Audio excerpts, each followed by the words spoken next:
Students who have religious dietary restrictions are going home hungry. The cafeteria menu doesn't have options for them. This is Food Fight.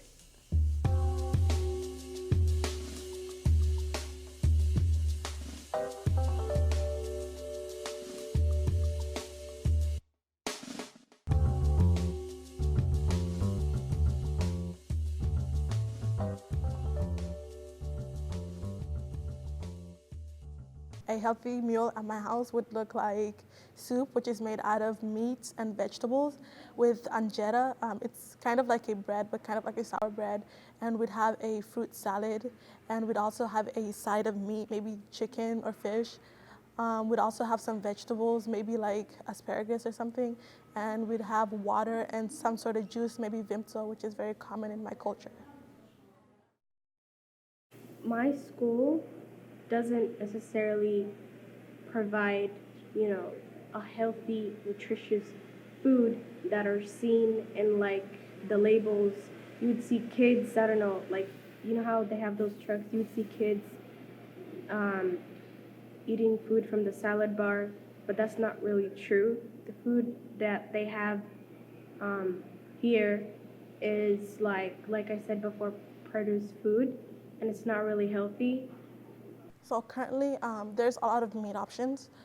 So there'd be burgers, there'd be ribs, there'd be chicken tenders. But again, that is off limits to most of us because me being Muslim, I have dietary restrictions. So if me explaining it to you, it's kind of like kosher. So the meat that I eat must be slaughtered.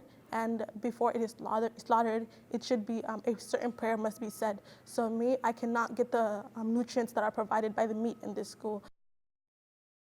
So, well, food justice, it's providing food that is ethically and culturally friendly, right?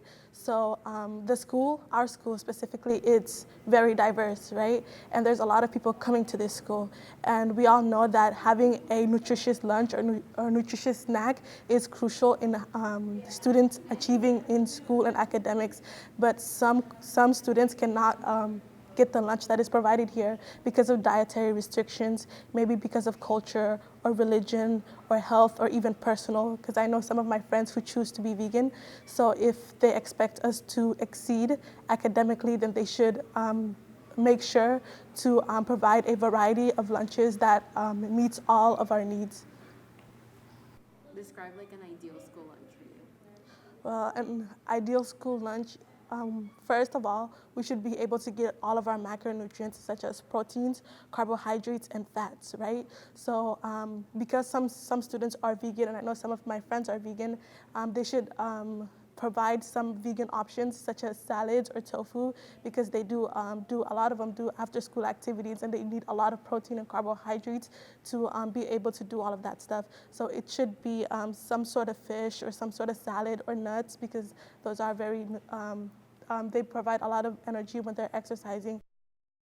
I think food justice is important, especially in such a diverse school, where there's so many cultures and diverse backgrounds all coming in together in one place. If there's food is basically like culture, it's like love. It's how we connect with each other. In your own words, can you define food justice? In my opinion, I think food justice is basically exercising the right of what you want to eat or grow or sell in terms of food. Why do you care about food justice?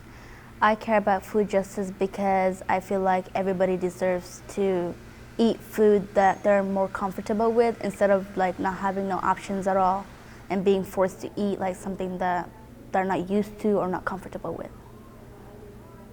Can you describe to us why food justice is an important topic, specifically for youth? I think food justice is important to the youth because, for example, let's say a Muslim girl is going to be playing a sport and she needs to get warmed up, and the food that they serve at the school doesn't coincide with her culture. So basically she can't eat it and she has to go to the game hungry and it might affect her. So I think they should have food that like they're more like that are not like restricted in their culture and can be able to eat. Can you describe your school's lunches?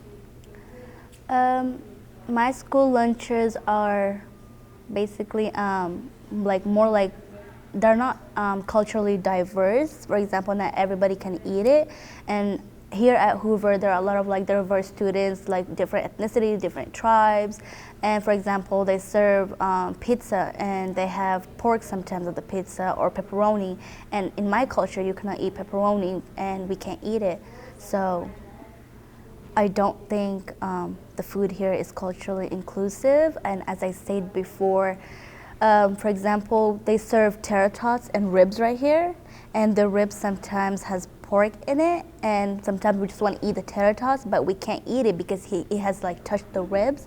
So, and that's against our culture because we can't eat nothing coming like from pigs and like stuff like that.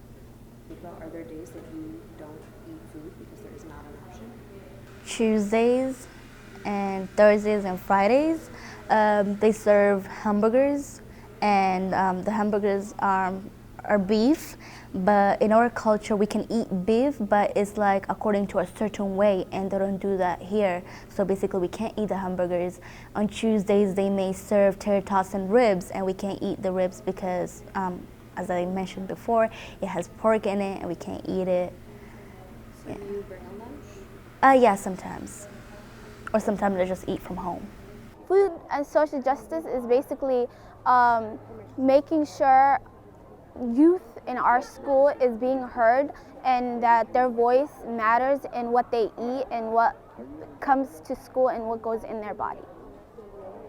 Can you describe to us why food justice is an important topic specifically for you? Food and social justice is an important topic for youth because it's our school. What's going into our body matters, and if you don't fix that by taking first step in this school, we lose footing of basically what really matters, because health is a long term and food essentially builds your body for it.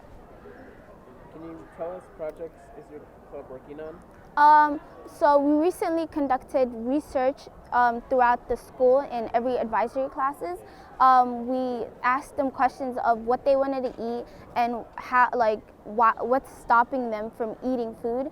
And we now know that what majority of the student want, and we're trying to make that change for next year.